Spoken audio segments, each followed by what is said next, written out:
Hello बच्चों, let's see this question. This question says a resonance tube is resonated with a tuning fork of frequency 512 Hz. The successive length of the resonated air columns are 16 cm and 51 cm. The experiment is performed at room temperature of 40 degrees Celsius. Calculate the speed of sound at air at 0 degrees Celsius and the end corrections.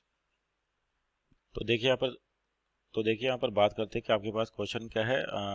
आपको जो एक तो resonance tube दे रखी है, उसके corresponding आपके पास tuning fork दे रखा है। तो अपने को यहाँ पर एंड करेक्शंस और स्पीड ऑफ साउंड निकालनी। तो की कॉन्सेप्ट में क्या लिख सकते हैं अपन? की कॉन्सेप्ट आपका जो हो जाएगा, ये हो जाएगा रेजोनेंस ट्यूब, या सिंपल अपन कहें रेजोनेंस इन साउंड वेव्स। तो रेजोनेंस का मतलब क्या है कि जब आपके पास एक्सटर्नल फ्रीक्वेंसी और जो सोर्स दे रखे दोनों की फ्रीक्वेंसी आपस में मैच होती है तो आपको साउंड का मैक्सिमा मिलता है। तो उसके कोरस्पॉन्डिंग डिपेंडेंट है।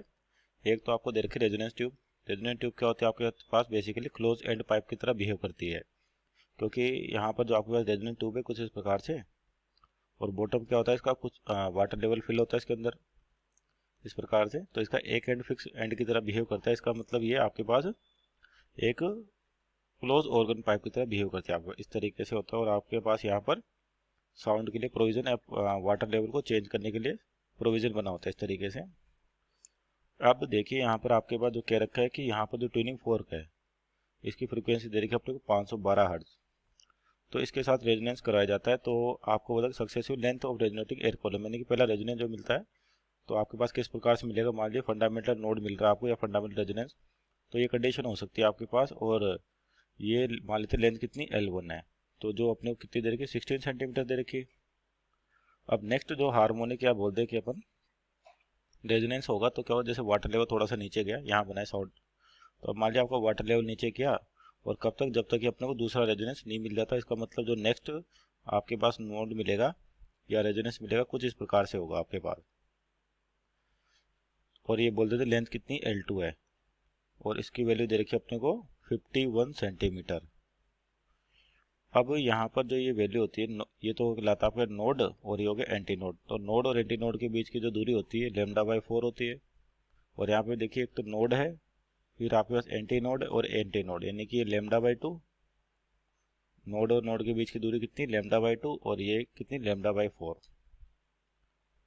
तो आपके पास अब यहाँ से देखिए दोनों को माइनस कर, लेंथ को L2 माइनस L1, तो किसके बराबर है λ/2 के बराबर आएगा। ये आपके पास L2 है L1, तो यहाँ से अपन लैम्डा यानी कि वेवलेंथ निकाल सकते हैं 2 times of L2 minus L1। तो यानी कि 2 L1 L2 कितना आपका 51 माइनस L1 कितना 16 सेंटीमीटर में, तो इसको मीटर में बदले अपन तो 10⁻⁻²। तो यहाँ से वेवलेंथ आ जाएगी आपके पास, लैम्डा की वैल्यू आ जाएगी 2 इंटू 51 माइनस 16, आपके पास क्या हो जाएगा 35 इंटू 10⁻²।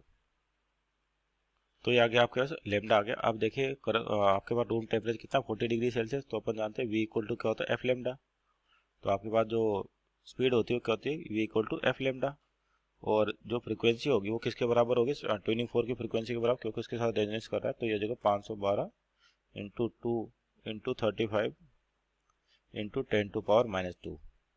तो यहाँ से जो स्पीड आ जाएगी आपके पास 358.4 मीटर पर सेकेंड। तो ये तो वेलोसिटी आ गई आपके पास कितने वो 40 डिग्री सेल्सियस। अब टेम्परेचर 0 डिग्री सेल्सियस कर दिया, वहाँ पर वेलोसिटी बतानी है आप।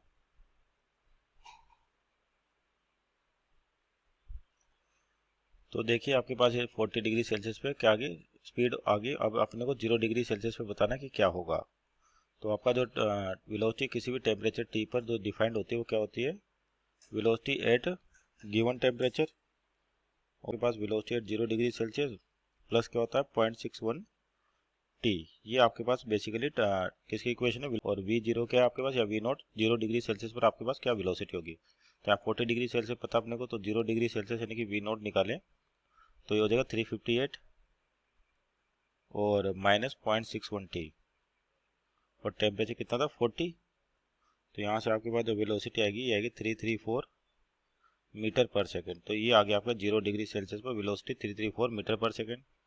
और क्या फाइंड करना है आपको यहाँ पर, एंड करेक्शन से। तो एंड करेक्शन क्या, वो दूसरा निकालना अपने को एंड करेक्शन यहाँ पे। तो एंड करेक्शन क्या होते हैं बेसिकली, जैसे समझे कि आपके पास ये फर्स्ट जो रेजोनेंस हो रहा था या आपके पास क्या फर्स्ट हार्मोनिक, तो ये नॉर्मल केस में आपके पास बोलते हैं कि यहाँ पर एंटी नोड बनेगा और यहाँ पे नोड बनेगा, क्योंकि क्लोज एंड पे नोड बनता है और ओपन एंड पे एंटी नोड। लेकिन प्रेशर डिफरेंस के कारण, यानी कि जब एयर के पार्टिकल्स वापस आके टकरा के ऊपर जाएंगे तो प्रेशर डिफरेंस होता है यहाँ पर। तो इस पॉइंट में प्रेशर सराउंडिंग यानी कि एटम से प्रेशर से थोड़ा ज़्यादा होता है, तो आपका एंटी नोड यहाँ ना मिलके जो ओपन एंड उससे थोड़ा सा दूर मिलता है, जिसको अपन एंड करेक्शन कहते हैं। उसी प्रकार से जो नेक्स्ट रेजोनेंस हो रहा है आपके पास कुछ इस प्रकार से दिख रहा है। तो यहाँ पर भी क्या होगा, एंटी नोड यहाँ ना मिलकर थोड़ा सा ऊपर मिलेगा, यानी कि ये क्या होगा एंड करेक्शन ई के बराबर। ये लेंथ L1 थी और ये लेंथ कितनी L2 आपके पास, और आपके पास एंटी नोड और नोड के बीच में जो डिफरेंस है वो क्या था λ/4, और ये कितना आ जाएगा, एक एंटी नोड है फिर नोड है फिर नोड λ/2 प्लस λ/4 यानी कि 3 λ/4। तो एक इक्वेशन लिख सकते हैं L1 प्लस ई की हो जाएगा आपका λ/4 और दूसरी L2 plus E equal to 3 λ/4। मान लीजिए इक्वेशन नंबर 1 है और इक्वेशन नंबर 2 है। अब मान लीजिए इक्वेशन 1 को अपन 3 से मल्टीप्लाई कर दें, अगर इक्वेशन 2 में से इक्वेशन 1 को सब्ट्रैक्ट करें आपके पास, तो ये 3 टाइम्स L1 हो जाएगा, ये L2 है यानी कि L2 minus 3 times of L1 और 3e माइनस e यानी कि 2e।